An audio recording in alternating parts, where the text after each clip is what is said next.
Alright, hey guys, welcome back to another video. Today we're going to be talking about policies, pretty much policies to get when you start a new kingdom. So in the 1.4.1 patch, a new feature was introduced, and that was the Sandbox Creation mode, Sandbox Kingdom Creation mode, right? And with this mode, you can pick up to 4 starting policies. So in this video, we're going to talk about the 4 starting policies, and also some policies to get after it as well, and also why these are my top 4, right? First of all, I have a script like always. It's going to be on the screen right now. Also going to be in the description. And yeah, so let's get right into it. So let's check out the update text, which came from the update 1.4.1. And in this patch, pretty much, it stated that we've implemented the Sandbox Kingdom Creation, which is possible through the clan screen, which is right over here. It's going to be right where this button is. I'm going to show you exactly how to do it in just 1 second after I finish reading this. Players need to have at least 1 settlement and a tier 4 clan. Then players can select their kingdom's culture, consisting of their settlement's culture or their own clan's culture. Select their initial policies up to 4, and finally select the name of their new kingdom. So pretty much, if you follow the storyline, let's see if I could find it. Right here. So if you follow the original storyline, you'll talk to everybody about this main quest, and then you'll either meet up with Arzagos or Istania. I think that's how you say it. Meet up with either one. You talk about creating your own kingdom, and pretty much what you need for that to create your own kingdom through the main quest is you need clan tier 3, 100 troops, clan independence, which means you're not part of any other kingdom, and you have 1 settlement, right? Well, the Sandbox Kingdom Creation, pretty much what it does is, instead of doing the main quest, you can completely skip the main quest, and once you reach clan tier 4, not 3, clan tier 4, and you have 1 settlement, you can pretty much press a button that's going to be usually up here, and it's going to pretty much say create your own kingdom, right? So right now, before we talk about the policies, I'm going to leave this current kingdom that I made, right? And I'm going to create my own kingdom to show you guys exactly how it's done, right? So we're going to leave this kingdom. We're going to keep all holdings. There's going to be a lot of these pop-ups. A lot. So I'm going to fast forward through this, and I'm going to keep talking after these pop-ups are done pretty much. Alrighty, so now that all those pop-ups are gone, so pretty much here's the Create Kingdom button, which is under the Clan tab. And what you would do is, once you're clan tier 4 and have 1 settlement under your name, which is 1 fief, right? Press Create Kingdom. You choose your kingdom's culture, right? Anyone you really want. And, well, actually, not anyone you really want. It's the one that you either started with, or the one that your fiefs are under, pretty much, right? So pick that. And now you pick your kingdom policy. So right now I'm going to pick the top 4, my top 4, and now I'm going to explain why I picked these, right? So let me go through them and pick the top 4.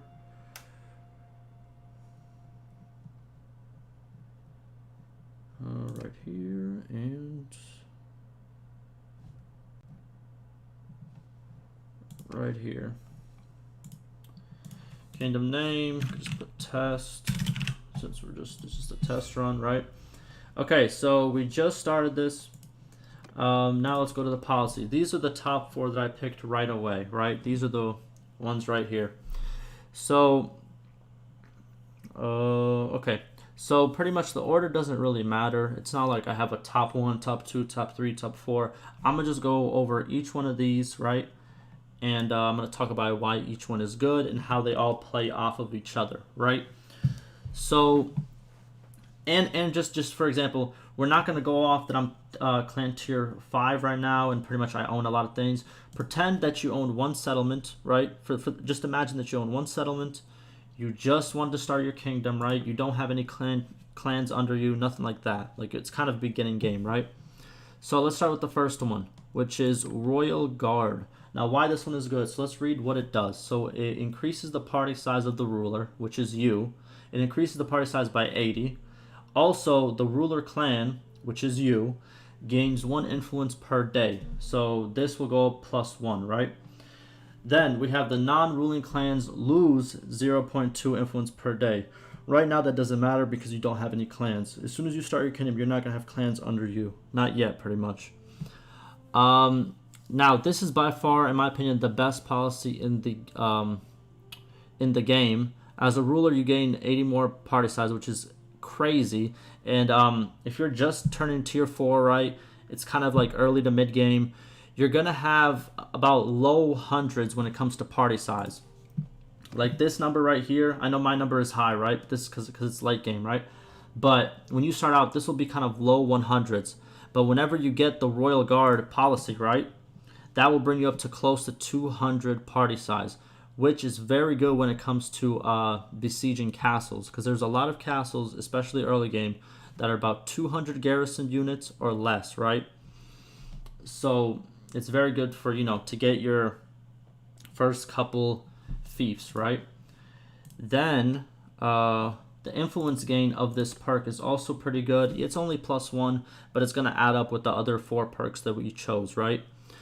So, and the influence, obviously, it's going to go over time, and it's going to give you the ability to pretty much, approve more policies, more of these that we're going to talk about later, and also call armies that are not part of your clan, right?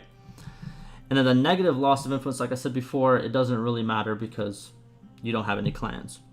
Now, the second one we have is Noble Retinues, right? I think that's how you say it. So, tier 4 clans gain 1 influence per day, and the party size of the leaders is increased by 50. Cool thing is, to do this sandbox creation, you have to be tier 4. So, this does pretty much have to do with you, right? So, you are tier 4. So, you will gain another influence per day, which will bring you up to +2 influence per day if we count these two together, right? And also, you'll get 50 more party size, which is completely insane. So you're going to have, off these two alone, you're going to have 130 extra party size, which is crazy. It's almost double what you probably have at that point, right? In terms of party size. It's very similar, like I said, it's very similar to this Royal Guard, and it has no downside at all. There are no negatives to it. And this also has to do with every tier 4. So once you start recruiting clans, right, to your kingdom, if they're tier 4 or plus, they will also gain this bonus. It's not just to the ruler clan. And like I said about the party size, one more thing is, since this will increase your party size dramatically if you get these two, right? I also have a video on how to increase your party size overall with different perks, and also how to upgrade your stewardship, because if you can see right here, the higher your steward skill is, the more party size that you will get. But I have a video for that, and I'm going to link it down below. You guys should go check it out. It will get you to pretty much this size of a, what's it called? Like this party size, right? Which is over 300, which I think is very good. Let's go to the next one. So the next one we have is Sacred Magistrates. So this one is just a plain +5 to influence for the ruler clan, which is you, and -1 for non-ruler clans, which you don't have at this point. So the negative doesn't really, you know, come into effect yet. Like before, this will bring up your influence from just +2, because this one gave you +1, another +1, so that's +2, and with this one you'll have as +7. So this is a crazy influence gain. I used to include, let me see if I can find it. I used to include this one in my top policy list, but they nerfed it completely. This one used to usually give me a lot more influence, but when it comes to influence, this is by far the best. Where is it? This policy is the best when it comes to influence gain overall right now. So this is just a plain influence gain. It gets you where you need to be, and it will continue to increase your influence pretty much. Not much else to say about that, right? Now the last one that we have is Castle Charters. So what this pretty much does is the upgrade cost of castles are reduced by 20%, and also each castle that you have yield 1 additional influence per day. Now, castle upgrades are pretty much these right here. If you go to your castle that you own, right? If you own a castle, right? Well, which I'm pretty sure you will, because early game it's very hard to take a town, but it's kind of easier to take a castle, right? So if we go to manage castle, these are the upgrades. Pretty much projects are the same thing as upgrades, right? So if we go back to the policies, and also castles will yield 1 additional influence per day. So depending on how much castles you have, if you only have 1, it's going to be +1. But if you have, let's say, 3, that's +3, right? And it'll keep going depending on how many castles that you have. I think this policy is great for when you start your own kingdom because your aim should be castles in the beginning. They're way easier to take over. Also, AI are also programmed to go to towns, to go after towns before castles. So let me give you the scenario. So let's say you are at war with a kingdom, right? Let's say we're at war with these guys, right? The Vladia, right? And let's say that they are also at war with these two guys, right? Now, if we pretty much say we only have 2 castles, right? And the other 2 kingdoms, they have a lot of towns. Well, guess what? They're not going to attack us as much because they're going to aim for the towns because towns are more profitable. So the AI sees it as, hey, I'm going to go take that town. And when all the towns are taken, I'm going to go take that castle. So it's very good to have castles early on. You'll become less of a target. Now that we talked about pretty much the top 4, so let's say for example you only have 1 castle, so you only get +1 from this policy, right? So the influence gain that you will get from all these 4 combined as of, just starting your own kingdom is going to be +8 influence daily.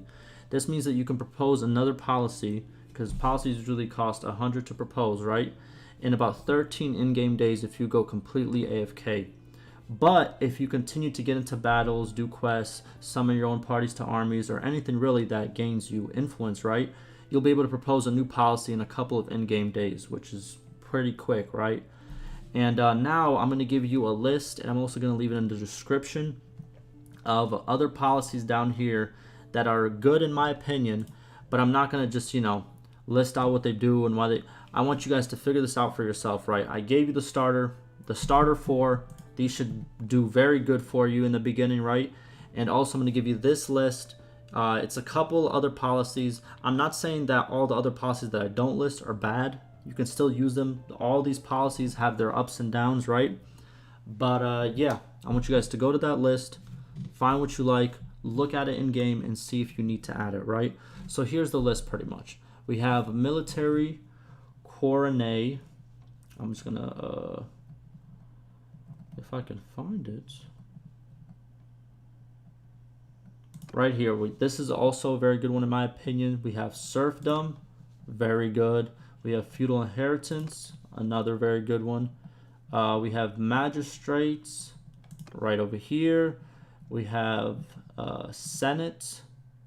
We have lord's privy council, and we have, if I can find it, hunting rights. So that is the little list I want you guys to go over, see if you guys need it for your kingdom, see if it works for you, and pretty much choose which ones you like, right? Because it's a lot of, customizing your kingdom to how you see it fit, right? But yeah, guys, like always, ask me any questions, and good luck, and stay safe, like always.